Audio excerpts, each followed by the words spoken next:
اعوذ باللہ من الشیطان الرجیم، بسم اللہ الرحمن الرحیم۔ اما الجمع فشرطه ان یکون علی صیغۃ منتہی الجموع وہو ان یکون بعد الف الجمع حرفان متحرکان کمساجد ودواب او ثلاثۃ احرف اوسطها ساکن غیر قابل للطاء کا مصابیح فسیاقلت و فرازنت منصرفان لقبولہما الطاء۔ اسباب من صرف میں سے ایک ہے جمع۔ جمع کب غیر منصرف ہونے کا سبب بنتا ہے، یعنی اسباب من صرف میں سے کب شامل ہوتا ہے، اس کی شرط کیا ہے؟ کہہ رہے ہیں کہ اس کی شرط یہ ہے کہ منتہی الجموع کا صیغہ ہو۔ منتہی الجموع سے کیا مراد ہے آگے بیان کر رہے ہیں۔ منتہی الجموع یعنی آخری جمع، جمع کی جمع، اس سے اوپر اور کوئی جمع نہیں ہوتی۔ اس منتہی الجموع کی آگے خود وہ جو وضاحت کر رہے ہیں نا، وہ کہہ رہے ہیں کہ منتہی الجموع کا صیغہ یہ ہوتا ہے کہ الف جمع کے بعد، جمع کی الف کے بعد دو حرف ہوں، دونوں متحرک ہوں۔ مثال دیتے ہیں، مساجد، مساجد جمع ہے مسجدن کی، اس کی مفرد مسجدن ہے، مساجد و جمع ہے۔ اب یہ جمع منتہی الجموع ہے، کیسے؟ کہتے ہیں یہ جو مساجد میں الف ہے، یہ الف جمع ہے۔ الف جمع سے کیا مراد ہے؟ الف جمع سے مراد یہ ہے کہ ایسی جمع جس میں الف کا اضافہ کر کے جمع بنائی جاتی ہے،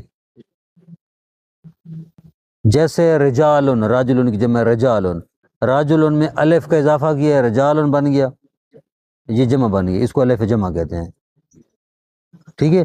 اسی طرح مسجد ان کی جمع ہے مساجد، مسجد میں الف کا اضافہ کیا ہے تو یہ جمع بن گئی۔ یہ الف جو مفرد میں لگانے کے ساتھ مفرد کو جمع بنا دیتی ہے، اس الف کو الف جمع کہتے ہیں، یعنی جمع بنانے والی الف یا جمع کی علامت، جو بھی آپ کہیں، ٹھیک ہے۔ تو اس الف کے بعد جو جمع والی الف ہے، اس کے بعد اگر دو حرف آ جائیں اور دونوں متحرک ہوں تو وہ صیغہ منتہی الجموع کا صیغہ کہلاتا ہے اور غیر منصرف ہوتا ہے۔ یہاں پر ایک بات یاد رکھنا، وہ یہ ہے، توجہ بے شک نوٹ کر لیں، وہ بات یہ ہے کہ جمع منتہی الجموع کے صیغے میں غیر منصرف ہونے کے لیے دوسرے سبب کی ضرورت نہیں ہوتی، صرف جمع اکیلی جو ہے غیر منصرف ہونے کا سبب بنتی ہے۔ مساجدو، اب مساجدو علم تو نہیں ہے، معرفہ بھی نہیں ہے، کوئی اور سبب اس میں 9 اسباب میں سے موجود نہیں ہے، صرف جمع ہے، تو لہذا جمع منتہی الجموع اکیلی غیر منصرف ہونے کے لیے کافی ہے۔ واضح بات؟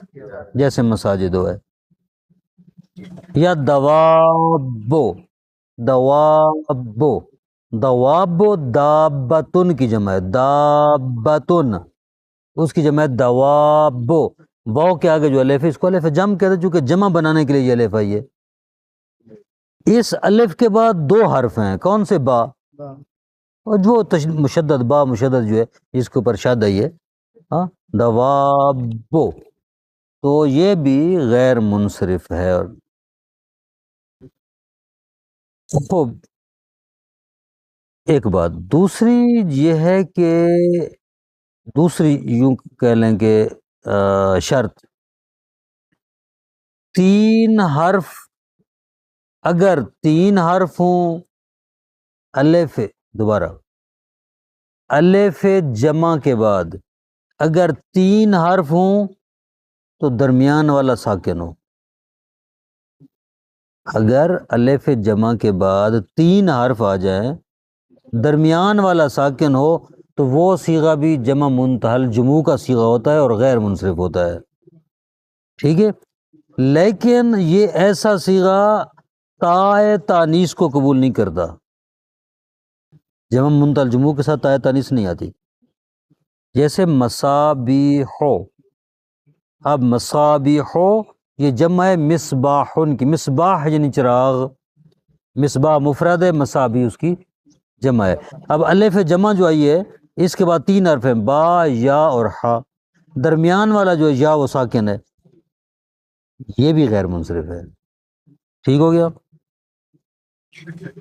اب کہہ رہے ہیں کہ یہ جو 2 لفظ ہیں سیاقلتن اور فرازنتن، کہتے ہیں یہ لفظ ہیں تو جمع کے، لیکن دونوں منصرف ہیں، غیر منصرف نہیں ہیں۔ الف جمع کے بعد سیاقلہ میں 2 لفظ ہے، 2 حرف ہیں، فرازنہ میں بھی الف جمع کے بعد 2 حرف ہیں۔ آپ نے یہی تو کہا تھا کہ الف جمع کے بعد 2 حرف ہوں، دونوں متحرک ہوں، ان دونوں صیغوں میں الف جمع کے بعد 2 حرف ہیں، دونوں متحرک ہیں، تو پھر یہ غیر منصرف کیوں نہیں ہے؟ کیوں منصرف ہے؟ اس لیے کہ اس کے ساتھ تا آ سکتی ہے۔ ہم نے کہا تھا کہ جمع منتہل جموع کے ساتھ تا نہیں آتی، اس کا تا ہے، فسیاقلتن تا آ گئی ہے، فرازنتن تا آئی ہے، اس لیے تا کے آنے کی وجہ سے یہ غیر منصرف نہیں بلکہ منصرف ہے۔ یہ بات پہلے بتا چکا ہوں جو آگے بیان کر رہے ہیں کہ یہ جمع منتہل جموع 2 اسباب کے قائم مقام ہے، یعنی جو جمع منتہل جموع کا صیغہ ہے اس میں جمع کے علاوہ کسی اور سبب کے آنے کی ضرورت نہیں ہے اسباب غیر منصرف بننے کے لیے، بلکہ صرف ہوئی جمع کا صیغہ ہونا کافی ہوتا ہے۔ اس کو کہتے ہیں کہ جمع منتہل جموع 2 اسباب کے قائم مقام ہے۔ واضح بات؟ وہ 2 اسباب کون سے ہیں؟ وہ 2 اسباب، پہلا سبب اس کا جمع ہونا ہے، ٹھیک ہے نا، اور دوسرا سبب کون سا ہے؟ دوسرا سبب یہ ہے کہ اس کے بعد اور اس کی جمع نہیں بن سکتی، یعنی یہ آخری جمع ہے، اس کے بعد اس کی اور جمع نہیں ہو سکتی، ٹھیک ہے، یہ آخری جمع ہے۔ واضح بات؟ یعنی گویا کہ آپ یوں سمجھیں کہ یہ 2 مرتبہ جمع ہو گئی، 2 مرتبہ گویا ایک طرح کی جمع ہو گئی، اس کے بعد اور جمع اس کی نہیں بن سکتی، یہ ہوگی جمع کی بات۔ اسباب منع صرف میں سے ایک اور سبب ہے ترکیب۔ ترکیب کی شرط کیا ہے؟ کہتے ہیں ترکیب کی شرط یہ ہے کہ وہ علم ہو اور وہ مرکب اضافی بھی نہ ہو۔ پڑھا تھا ہم نے کہ مرکب کی کتنی قسمیں، مرکب اضافی ہوتا ہے، مرکب بنائی ہوتا ہے، مرکب مزجی ہوتا ہے، یہی پڑھے تھے نا نحو میر میں۔ تو یہ کہہ رہے ہیں کہ مرکب اضافی نہ ہو اور مرکب اسنادی بھی نہ ہو، ٹھیک ہے، نسبت والا، یہ دونوں مرکب نہ ہوں تو پھر جو مرکب ہوتا ہے وہ غیر منصرف ہوتا ہے۔ جس طرح بعلا بکا، بعلا بکا، بعلا بک منصرف نہیں ہے بلکہ یہ غیر منصرف ہے، کیوں؟ یہ مرکب ہے 2 اسموں سے، بعل اور بک، 2 سے مل کر 1 بن گیا ہے، ٹھیک ہے، اس کو کیا کہتے ہیں؟ مرکب ہے، مرکب مزجی یا مرکب مزجی ہے نا، 2 1 ہو گئے ہیں، 2 اس میں وہ ان کو 1 بنا دیا گیا ہے، ٹھیک ہے۔ تو یہ جو ہے مرکب کیا ہے؟ یہ مرکب غیر منصرف ہے، ٹھیک ہے۔ کہتے ہیں لفظ عبداللہ، یہ بھی مرکب ہے، عبد مضاف ہے اللہ کی طرف، مضاف اور مضافر ہیں، کہتے ہیں یہ عبداللہ جو ہے یہ غیر منصرف نہیں ہے بلکہ منصرف ہے، کیوں؟ یہ مرکب اضافی ہے، ہم نے کہا مرکب اضافی نہیں ہونا چاہیے، ٹھیک ہے۔ شابہ کرناہا، کہتے ہیں یہ بھی منصرف ہے، غیر منصرف نہیں ہے، کیوں؟ کہتے ہیں یہ مرکب اسنادی ہے، شابہ کرناہا، شاب کو نسبت دی گئی یہ کرنا کی طرف، ٹھیک ہے، اس کو مرکب اسناد کے نسبت والا جو مرکب ہوتا ہے، ٹھیک ہے، یہ بھی مطلب ہے غیر منصف نہیں ہے، بلکہ منصف البتہ مبنی ہے، منصف کی قسم تھی نا مبنی، یہ مبنی ہے۔ الف اور نون زیادتان، میرا خیال ہے یہ 8واں سبب ہوگا اسباب منع صرف میں سے، الف اور نون زیادتان، ان کی شرط کیا ہے؟ کہتے ہیں ان کی شرط یہ ہے کہ اگر یہ اسم کے اندر پائی جائیں تو وہ اسم علم ہونا چاہیے، یعنی جس اسم میں الف نون زیادتان ہیں، اضافی ہے الف نون، اس اسم کے جو اصلی حروف ہیں اس کا حصہ نہیں ہے، تو ضروری ہے کہ وہ اسم علم ہو تو تب وہ اسم غیر منصرف بنے گا، وإلا نہیں بنے گا۔ جس طرح عمران، عمران، عمران میں جو اس کے آخر میں الف اور نون ہے یہ زائد ہیں، حروف اصلی کون سے ہیں عمران کے؟ عین میم را، یہ حروف اصلی ہے، یہ الف نون اضافی ہیں اور آخر میں ہے اس کے، ٹھیک ہے، لیکن چونکہ یہ عمران علم ہے اس لیے اس کو غیر منصرف بنا رہا ہے۔ عثمانہ، سعودان، ٹھیک ہے، سعودان، عثمان، اور بات ہے، عثمان یہ بھی غیر منصرف ہے چونکہ اس کا ماد اصلی ہے عین ثا میم، الف اور نون جو ہیں یہ اضافی ہیں، زائدہ ہیں، اور یہ عثمان علم ہے۔ کہتے ہیں سعودان، اس میں بھی الف نون ہیں، سین عین دال مادہ ہے، الف اور نون اضافی ہیں، لیکن یہ سعودان منصرف ہے، غیر منصرف نہیں ہے۔ کیوں نہیں ہے؟ ہم نے کہا تھا کہ جس اسم میں الف نون زیادتان موجود ہوں وہ اسم علم ہو، یہ سعودان علم نہیں ہے، یہ کسی بوٹی کا نام ہے، یہ جڑی بوٹیاں نہیں ہوتی ہیں اس میں کسی بوٹی کا نام ہے، ٹھیک ہے نا، اس میں اس کا، لہذا یہ علم نہیں ہے، علم اگر نہیں ہے تو یہ غیر منصرف بھی نہیں ہے، منصرف ہے۔ آگے سمجھ بات کی؟ اچھا ترجمہ دیکھیں،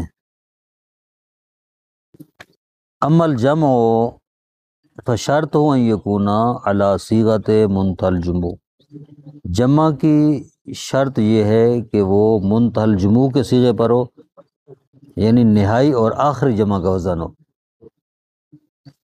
واہوا ان یکونا بعد الف الجمع حرفان متحرکان، وہ جمع منتہی الجموع کا صیغہ یہ ہوتا ہے کہ جمع کی الف کے بعد دو حرف متحرک ہوں، کا مساجد ہے، جس طرح مساجد ہے، دوابا جیسے دوابا ہے، ان دونوں اسماء میں الف جمع کے بعد دو دو حرف ہیں اور متحرک ہیں۔ او ثلاثت حرفن اوسط و ساکن، یا تین حرف الف جمع کے بعد درمیان والا ساکن ہو، غیر و قابل لتا، تا کو قبول نہ کرے، جمع منتہی الجموع کا صیغہ تا کو قبول نہ کرے، کا مسابیح، جس طرح مسابیح، فسیاقلۃ و فرازنۃ منصرفان، یہ دونوں صیغے منصرف ہیں۔ کیوں منصرف ہیں؟ لے قبولہما التاء، چونکہ یہ دونوں قبول کرتے ہیں تا کو، ان کے ساتھ تا آ سکتی ہے۔ واو ایزن قائم و مقام السببین، مقام السببین، یہ جمع منتہی الجموع دو اسباب کے کیا مقام ہوتی ہے؟ الجمعیہ، تو ایک تو ہے جمع ہونا، وامتناعہ ان یجمع مرۃ اخرى، اور یہ کہ یہ ممنوع ہوتا ہے کہ دوبارہ ایک اور دفعہ اس کو جمع بنایا جائے، جمع تکسیر، جمع تکسیر، یعنی دوبارہ اس کو جمع تکسیر بنانا ممکن نہیں ہوتا۔ فَكَأَنَّهُ جُمِعَ مَرَّتَيْنِ، گویا کہ اس کو دو مرتبہ جمع بنایا گیا ہے۔ اما ترکیب فشرط ان یکون علما بلا اضافت، ترکیب کی شرط ہے، یعنی اس میں مرکب کی شرط ہے کہ وہ علم ہو، بلا اضافت، وہ مرکب اضافی نہ ہو، ولا اسناد، مرکب اسنادی نہ ہو، کا بعل بکا، جس طرح بعل بکا ہے، تو یہ غیر منصرف ہے۔ فعبد اللہ منصرف للاضافت، عبداللہ یہ مرکب ہے لیکن یہ منصرف ہے، کیوں؟ للاضافت، اضافت کی وجہ سے، چونکہ یہ مرکب اضافی ہے۔ شابہ کرنا مبنی، یہ مبنی ہے، یعنی یہ بھی منصرف ہے، للاسناد چونکہ مرکب اسنادی ہے، مرکب اسنادی ہے۔ واما الالف والنون الزائدتان، الف نون زائدتان فشرطہما ان کانتا فی اسم ان یکونا علما، الف اور نون زائدتان کی شرط یہ ہے کہ اگر یہ دونوں اسم کے اندر پائے جائیں تو ان کی شرط یہ ہے کہ یہ دونوں علم ہوں، یعنی وہ اسم علم ہو، وہ اسم علم ہو، کا عمران، جس طرح عمران ہے، عثمان عثمان۔ فسعدان، کلمہ سعدان اسم و نبتن، یہ ایک جڑی بوٹی کا نام ہے، منصرف، یہ منصرف ہے، کیوں منصرف ہے؟ چونکہ علم نہیں ہے، الف نون زیادتان تو ہیں لیکن یہ علم نہیں ہے، اس لیے منصرف ہے۔ وَإِنْ كَانَتَا فِي الصِّفَةِ، ہاں شاید تشریح میں یہ بات رہ گئی، اگر یہ الف اور نون صفت میں پائے جائیں، صفت سے مراد کیا ہے؟ صفت سے مراد ہے صیغہ صفت کا، اسم فاعل، اسم مفعول، صفت مشبہ، وہ بتایا تھا، اس کو صیغہ صفت کہتے ہیں۔ اگر یہ الف نون زیادتان صفت یعنی صیغہ صفت میں پائے جائیں، ٹھیک ہے، تو فشرطہما، پھر ان کی شرط یہ ہے غیر منصرف بنانے کے لیے کہ اللہ یکونا مؤنثھا فعلانتن، ان کی مؤنث فعلانتن کے وزن پر نہ آئے، اگر ان کی مؤنث فعلانتن کے وزن پر آئے گی تو پھر یہ غیر منصرف نہیں ہوں گے بلکہ منصرف ہوں گے، جیسے سکران، عطشان، یہ غیر منصرف ہے۔ اب کہتے ہیں کہ ہم نے یہ کہا ہے کہ اگر الف اور نون صیغہ صفت میں پائے جائیں تو شرط یہ ہے کہ اس کی مؤنث فعلانتن کے وزن پر نہ آتی ہو، تو پھر وہ غیر منصرف بنے گا، ویلا نہیں بنے گا۔ لیکن ایسا صیغہ جس میں یہ شرط نہ پائی جائے تو وہ منصرف ہوگا، مثلا ندمان، ندمان منصرف ہے، کیوں؟ کہتے ہیں کہ اس میں وہ شرط موجود نہیں ہے، کیسے؟ کیونکہ اس کی مؤنث ندمانتن بروزن فعلانتن کے وزن پر آتی ہے، آئی سمجھ؟ فندمانون منصرف، یہ منصرف ہے، کیوں؟ لوجود ندمانتن، کیونکہ اس کی مؤنث ندمانتن یعنی فعلانتن کے وزن پر آتی ہے۔ اما وزن الفعل، بہو یہ پڑھوں کافی ہے، صلی اللہ علیہ محمد۔